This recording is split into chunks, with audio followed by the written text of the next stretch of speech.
Welcome to Sravya's tales. చెప్పండి. You have to. Hi guys, welcome to Sravya's tales. నేను చాలా energetic గా చెప్పాను. ఎనీవేస్, సో గైస్ ఈరోజు మేము బయటకు వచ్చేసాం. ఈరోజు సాటర్డే అన్నమాట. మాకు అందరూ హాలిడే ట్రిప్ కి వెళ్తున్నారు. సో చాలా బిజీగా ఉంది, ట్రాఫిక్ ఉందంటే అంత ట్రాఫిక్ ఉంది. So we're going to Gold Coast. So మనం గోల్డ్ కోస్ట్ ఎందుకు వెళ్తున్నాం అండి? సో ఈరోజు గోల్డ్ కోస్ట్ లో పెసిఫిక్ ఎయిర్ షో అవుతుంది. సో ఆ పెసిఫిక్ ఎయిర్ షోని చూడడానికి మనం వెళ్తున్నాము. సో బేసికల్లీ నావిడే ఇండియాలో ఎలా అవుతుందో వైజాగ్ లో, అలాగా ఇక్కడ మన గోల్డ్ కోస్ట్ లో ఇదేంటి సర్ఫర్స్ ప్యారడైజ్ అనే బీచ్ ఉన్నది. ఆ బీచ్ దగ్గర వాళ్ళు ఇదేంటి ఈవెంట్ అనేది చేస్తున్నారు అనమాట, air show. Okay, so air show అంట గైజ్. అంటే లైక్ మనకి వైజాగ్ లో మొత్తం ఎయిర్ క్రాఫ్ట్స్ అన్న పైకి వెళ్తాయి. ఫ్లైట్స్, జెట్స్,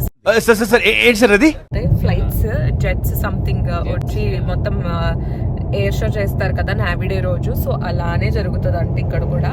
సో దానికి మేము లైక్ టికెట్ తీసుకుని వెళ్ళాలి. సో మేము ఆల్రెడీ పర్చేస్ చేసాం. And we also have our friends who are joining us. మా ఫ్రెండ్ ఈయన కొలీగ్ కూడా, తను కూడా ఇండియా నుంచే అనమాట.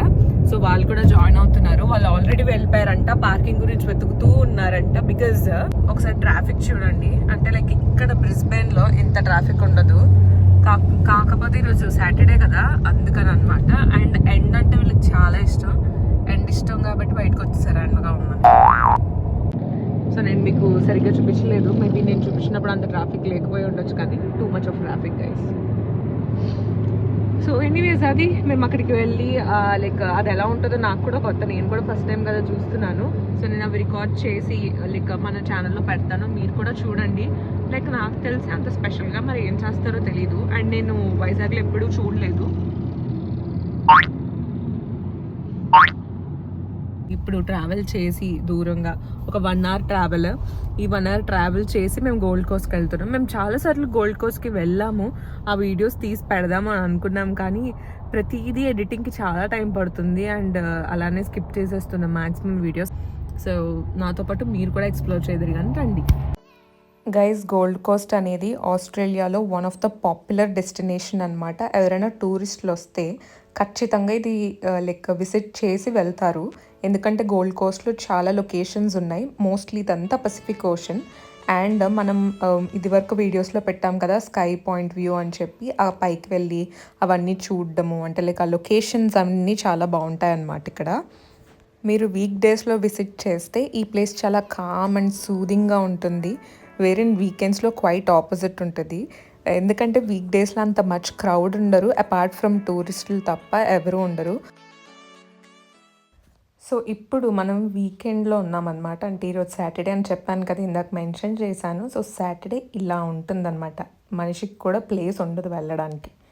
సో మనిషికే ప్లేస్ లేనప్పుడు ఇంకా కార్ ఏం వెళ్తుంది చెప్పండి. ఫైనల్లీ కొంచెం మూమెంట్ వచ్చింది, ట్రాఫిక్ కదిలింది అండ్ మేము స్టార్ట్ అయ్యాం. ఇక్కడ పార్కింగ్ ప్లేస్ అడ్వాంటేజ్ ఏంటి అంటే పెయిడ్ పార్కింగే. కాకపోతే వీళ్ళ ఫ్రెండ్ వాళ్ళు ఆల్రెడీ ముందే వచ్చారు కాబట్టి వాళ్ళు చెప్పారనమాట, ఇక్కడ ఒక పార్కింగ్ స్పేస్ ఉంది, అక్కడికి వెళ్ళిపోండి డైరెక్ట్గా అని. సో మేము ఎక్కడ ఆగకుండా అక్కడికి వెళ్ళిపోయాం పార్కింగ్ చేయడానికి. కానీ లోపలికి వెళ్ళే వరకు తెలియదు పార్కింగ్ స్పేస్ ఉందా లేదా అని. బట్ మీన్ వైల్ ఎండ చూసారు ఎంత గట్టిగా ఉందో.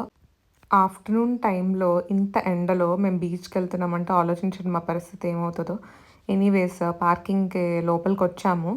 సో చూడాలి ఫస్ట్ ఫ్లోర్లో పార్కింగ్ ఉందా లేదా అని చెప్పి. మేమైతే చాలా ట్రై చేసాం ఎక్కడైనా లైక్ ఎవరైనా తీస్తారేమో అని. బట్ ఈరోజు ఎయిర్ షో ఉండడం వల్ల ఎవరూ వెహికల్స్ తీయలేదు. చాలామంది లైక్ మార్నింగ్ నుంచి వచ్చేసి వాళ్ళు ఉన్నారనమాట. అండ్ మాకు పార్కింగ్ ఫైనల్లీ 5th లెవెల్లో దొరికింది గైస్. ఇదే లాస్ట్ లెవెల్. సో 5 levels కిందకు వచ్చాము. అండ్ ఇక్కడైతే మేము సేఫ్గా పార్క్ చేసేసుకున్నాం కారు. పార్కింగ్ అయిపోయింది గైస్, మేము లోపలికి వచ్చాము. సో ఇక్కడ వీళ్ళ ఫ్రెండ్స్ని వెతికే ప్రాసెస్లో ఉన్నామన్నమాట. సో మీన్ వైల్ దారిలో మేము కొంచెం ఫుడ్ కూడా తీసుకున్నాం, ఎందుకంటే మేము క్యారీ చేయలేదు food. And it's almost 3 o'clock. So ఆకలిస్తుంది అనమాట. అందుకని మేము కొంచెం ఫుడ్ తీసుకుని స్టార్ట్ అయ్యాం ఆ లొకేషన్కి. అండ్ వాళ్ళు గేట్ B దగ్గర ఉన్నాను అని చెప్పారు. So we're almost there. Gate C దగ్గరికి వచ్చాము మేమైతే. సో గేట్ B ఎక్కడ ఉందో ఆ లొకేషన్ ఫైండ్ అవుట్ చేయడానికి ఇక్కడికి వచ్చి వాళ్ళకి కాల్ చేసామన్నమాట. క్రౌడ్ చూసారు ఎంతమంది ఉన్నారో. వీళ్ళు లైక్ వితౌట్ టికెట్స్ బయట నుంచి చూస్తున్నారనమాట. మనం టికెట్ తీసుకుంటే లోపల వరకు వెళ్ళొచ్చు, అంటే లైక్ బీచ్ ముందు వరకు వెళ్ళొచ్చు అనమాట. సో మనకి అలౌడ్ ఉంది, కాకపోతే ఫుడ్ అలౌడో లేదో తెలీదు. సో అది మేము చూస్తున్నాం. ఫైనల్లీ గేట్ బి దగ్గరికి అయితే వచ్చేసాం.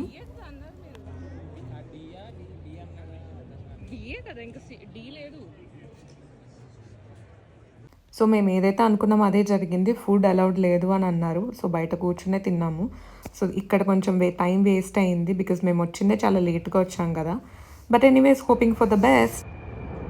స్టార్టింగ్ ఎంట్రన్సే చూడండి గైస్, ఎంత పెద్ద జెట్ ఉందో. సో నేను ఈ వీడియోస్ తీయడంలో మునిగిపోయాను అనమాట, బికాజ్ నాకు చాలా అట్రాక్టివ్గా అనిపించాయి ఇవన్నీ జెట్స్ని చూడడం లైవ్లో. అండ్ విచిత్రం ఏంటి అంటే 3 డిఫెన్స్ ఫోర్సెస్ వచ్చాయంట గైజ్ ఈరోజు. అంటే UK, US and Australia defence forces యొక్క ఎయిర్ షో జరుగుతుందన్నమాట. అండ్ ఇది ఎవ్రీ ఇయర్ జరుగుతుంది అనుకుంటా నాకు తెలిసి, బికాజ్ లాస్ట్ ఇయర్ కూడా పిక్చర్స్ ఉన్నాయి, నేను చూసాను గూగుల్ చేసి.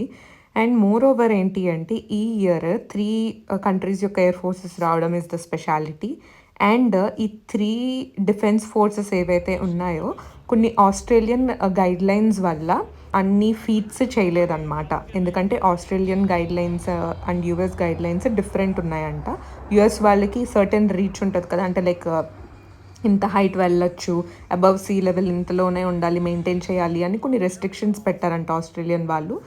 అన్ని రెస్ట్రిక్షన్స్ ఉన్న ఎయిర్ షోలో ఎక్కడ డిసప్పాయింట్మెంట్ లేదు guys. Like last 2 hours are the best అని చెప్పొచ్చు, బికాజ్ మేము ప్రాపర్ టైంలోనే వెళ్ళాం. నాకు తెలిసి మార్నింగ్ నుంచి వెళ్తే ఇంకా వెరైటీ ఆఫ్ జెట్స్ని నేను లైక్ మీకు చూపించేదాన్ని, బట్ మనకున్న 2 hours లాస్ట్ ఫైనల్ టచెస్ కాబట్టి నేను ఇవే పెడుతున్నాను ఇక్కడ.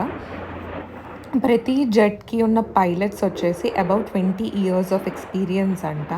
అండ్ ఈచ్ జెట్కి ఒక్కొక్క స్పెషాలిటీ ఉంది. ఇవి ఫైటర్ జెట్స్ అనమాట. మనం ఫస్ట్ చూసిన 3 జెట్స్తో పాటు ఇప్పుడు వచ్చేవన్నీ ఫైటర్ జెట్స్. అండ్ ఇప్పుడు మీరు చూస్తున్నారు కదా, ఈ పర్టిక్యులర్ జెట్ వచ్చేసి డ్రైవ్ చేసే pilot 7 days a week he will work అంట. అంటే 7 days a week other than work days కాకుండా హీ విల్ ప్రాక్టీస్ అంట for driving that particular jet.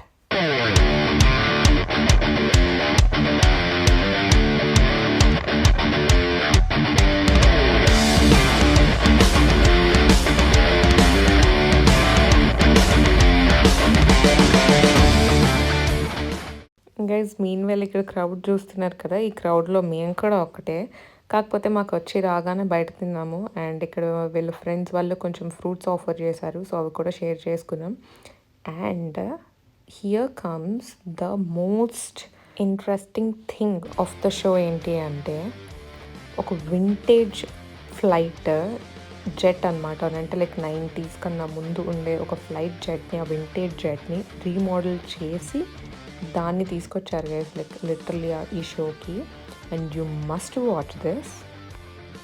He is going literally crazy అనమాట. నేను లైవ్లో చూస్తున్న నాకు లైక్ ఐ వాజ్ షాక్డ్. ఏంటి పైనుంచి ఒకటే స్వింగ్లో కిందకు వస్తున్నారు, ఇంక మళ్ళీ పైకి వెళ్ళరా అనుకుంటే ఒక్కసారి చూడండి గైస్, అంత స్ట్రైట్ ఫార్వర్డ్గా అంటే లైక్ వర్టికల్గా ఎవరు ఫ్లైట్ని లైక్ ఎయిర్లోకి తీసుకెళ్తారు. అండ్ పైకి వెళ్ళాక హీ జస్ట్ ఫ్లిప్డ్ ఇట్, ఫ్లిప్పింగ్తో పాటు అండ్ కాసేపు గాల్లో ఆగారు అలా. I have never seen this and literally great pilot అని చెప్పచ్చు.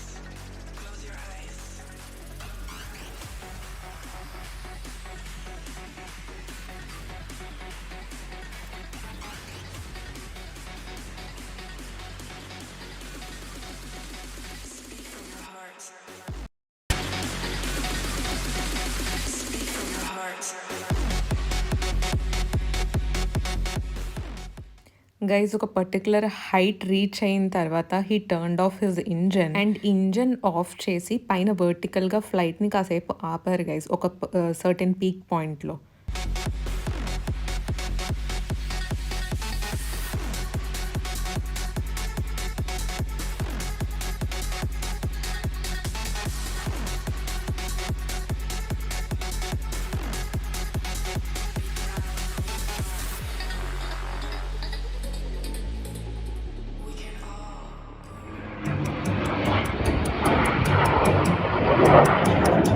Holy smokes! What in the down under is this? Guys మీరు ఎంత ఆశ్చర్యపోయారో నేను ఫస్ట్ టైం చూసినప్పుడు అంతే ఆశ్చర్యపోయాను. ఎందుకంటే ఇక్కడ 2 జెట్స్ ఉన్నాయన్నమాట. 2 సపరేట్ జెట్స్ని వీళ్ళు స్పెషల్గా రెండిటిని అటాచ్ చేసి కస్టమైజ్ చేసి డిజైన్ చేశారనమాట. వీళ్ళే బిల్డ్ చేశారంట.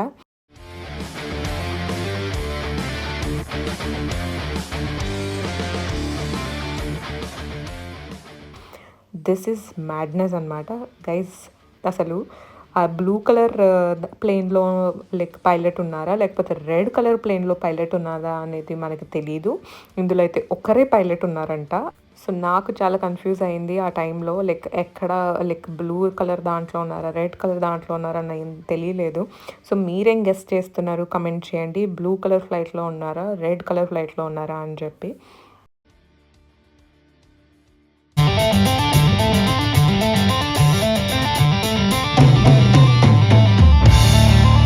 గైస్ మనకి స్టార్టింగ్లో కనిపించింది కదా ఒక పెద్ద జెట్ వచ్చేసింది. సో అదే అనమాట ఎండింగ్ కూడా దాన్ని తీసుకొచ్చారు. సో దీనికి స్పెషాలిటీ ఏంటి అంటే ఇది ఒక వెపన్ జెట్ అంట. అండ్ మీరు చూస్తున్నట్టయితే బర్నర్స్ కూడా ఉన్నాయి. అండ్ ఆ ఫైర్ అదంతా చూడడం లైవ్లో నాకు చాలా థ్రిల్లింగ్గా అనిపించింది. అండ్ ఒకసారి పైకి వెళ్ళిన తర్వాత ఫ్లేమ్స్ వదులుతున్నారు గైస్. ఇది ఒక వెపన్ జెట్ కదా, అంటే వెపన్స్ ఇందులో క్యారీ చేసి పైకి వెళ్ళి వెపన్స్ని పైనుంచి కూడా వదులుతుంది అనమాట. మనం చాలా మూవీస్లో చూస్తాం కదా. సో అదే నేను లైవ్లో చూశాను. నాకు ఇక్కడ నేను చాలా ఇంట్రెస్టింగ్ పార్ట్ ఏంటి అంటే చూడండి వెపన్స్ ది చూపిస్తున్నారు. మీకు కెమెరాలో సరిగ్గా షూట్ అయిందో లేదో తెలియదు కానీ లైవ్లో అయితే బాగా కనిపించింది. How they will drop weapons అని. లోపల వెపన్స్ లేవు but they just open the doors అనమాట. అండ్ ఆ బర్నర్ కాన్సెప్ట్ అంటే ఒక రాకెట్ వెళ్తున్నప్పుడు కింద బర్నర్స్ ఎలా ఉంటాయో అలాగే ప్రతి జెట్కి కూడా బర్నర్స్ ఉంటాయి కదా, అంటే పైకి వెళ్ళడానికి. సో అవన్నీ చూసామన్నమాట మేము. సో ఇది ఫైనల్ షో అనమాట.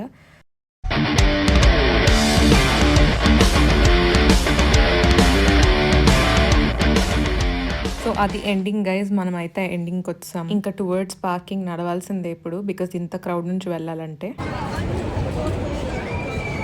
ఎలా అనిపించింది అయితే? It's good. సరే గైస్ ఎలా తింటుందో. ఇట్స్ గుడ్ అంట. Oh my God. ఎప్పుడు కూడా ఫస్ట్ మాట్లాడేసి తర్వాత అయ్యో వీడియో ఆన్ చేయలేదు అని అనుకుంటాం. ఇప్పుడు కూడా అదే జరిగింది. ఎనీవేస్ మేము అలా అయితే మా ఏంటండి అది ఎయిర్ షోని కంప్లీట్ చేసుకుని వచ్చాము. చాలా బాగుంది. మీరు చూసే ఉంటారు లాస్ట్ లో వచ్చిన జెట్ అయితే హైలైట్ ఉంది. ఫ్లేమ్స్ ఇలా వదులుతుంది కదా, అది నా ఫేవరెట్ పార్ట్. మీకు నేను చూపించిన అన్ని జెట్స్ లో ఏది ఫేవరెట్ చెప్పండి. ఇదైతే మార్నింగ్ నుంచి జరుగుతుంది 11 o'clock నుంచి. మేము జస్ట్ 2 hours ఉన్నాము. ఆ 2 hours మాకు ఎంటర్ బాబు అని అనిపించింది. But glad that we came late. That is also fine. But morning నుంచి అవుతుంది కానీ ఎప్పుడైనా సరే ఎండింగ్ అప్పుడు చాలా అదేంటి బెస్ట్ ఇవ్వడం ట్రై చేస్తారు కదా. సో క్లోజింగ్ సూపర్ ఉందన్నమాట. నేను మీకు ఇక్కడ ఎలా ఉంది పరిస్థితి, ఎందుకు ఇక్కడ ఆపి సో చెప్తున్నాం అని చెప్పేసి చూపిస్తాను. ఫుల్ పార్కింగ్ అయితే గైస్ ఫుల్.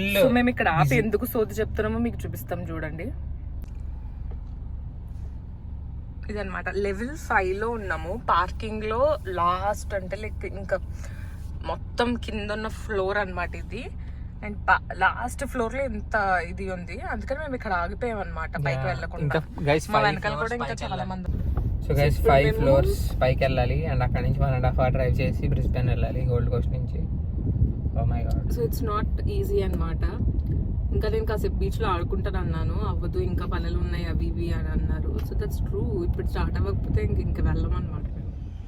ట్రాఫిక్ అని తిట్టుకున్నాం కానీ గైస్ 1.5 hour డిలే అవ్వడం చాలా బాగా అనిపించింది. ఎందుకంటే మేము సన్సెట్ చూసాము. సో గోల్డ్ కోస్ట్కి వచ్చి సన్సెట్ ఎవ్వరూ మిస్ అవ్వకూడదు అన్నదానికి ప్రూఫ్ అనమాట ఇది. గోల్డెన్ అవర్ అంటారు దీన్ని. సో బేసిక్గా ఏంటి అంటే ఈవినింగ్ టైమ్స్లో అంటే సన్సెట్ టైమ్స్లో గోల్డ్ కోస్ట్ అనేది ఒక గోల్డ్ లాగా మెరుస్తూ ఉంటుందన్నమాట. దానికి లిటరలీ నేనే ప్రూఫ్. ఈరోజు నేను ఎక్స్పీరియన్స్ చేశాను అది. ఇలాంటి ప్లేస్లో ఒక రెసిడెన్షియల్ ఏరియాలో మనం ఉంటే గైజ్ ఈవినింగ్ వాక్స్కి చాలా బాగుంటుంది. అన్ఫార్చునేట్లీ మేము ఇక్కడ ఈ లొకేషన్ నుంచి ఒక 1 hour దూరంలో ఉంటున్నాం కాబట్టి మాకు ఎవ్రీడే రావడానికి అవ్వదు. బట్ మేము పాసిబుల్గా లైక్ ఎప్పుడైతే మాకు నేచర్ దగ్గరికి వెళ్ళాలి అనిపిస్తుందో, బీచ్ చూడాలి అనిపిస్తుందో అప్పుడు మాత్రం తప్పకుండా వస్తాము. వావ్! అంటే లైక్ ఆ షేడ్ ఆఫ్ స్కై మీకు కనిపిస్తూనే ఉండుంటుంది. లిటరల్లీ ఆ గోల్డ్ కలర్ అండ్ ఆ పైన ఆ బ్లూ కలర్ అండ్ ఆ వాటర్ బాడీ దగ్గర నుంచి అండ్ ఈ బిల్డింగ్స్, ఆ వ్యూని ఎంజాయ్ చేయాల్సిందే ఎవరైనా సరే. నేనైతే నీట్‌గా నా ఫోన్‌లో క్యాప్చర్ చేసుకొని మరీ పెట్టుకుంటున్నాను. మోస్ట్‌లీ ఇక్కడ కెఫేస్ ఎక్కువ గైస్. అంటే లైక్ జనాలు ఎక్కువగా బయటకు వచ్చి ఈవినింగ్స్‌ని ఎంజాయ్ చేసి చిల్ అవుతూ ఉంటారనమాట. మనకు ఆ ఛాన్స్ లేదు. ఎందుకంటే రేపు ఈయనకి ట్రావెల్ ఉంది. ఎర్లీ మార్నింగ్ 4:00 ఫ్లైట్ కాబట్టి మనం వెంటనే ఇంటికి వెళ్ళిపోవాలి. బికాజ్ ఇంకా చాలా పనులున్నాయి. సర్దుకోవడం అని, కొనుక్కోవడం అని ఇవన్నీ ఉన్నాయి కాబట్టి. బట్ మరిన్ని వీడియోస్ కోసం తప్పకుండా మా ఛానల్‌ని విజిట్ చేయండి. And please do subscribe to Shravish టీల్స్.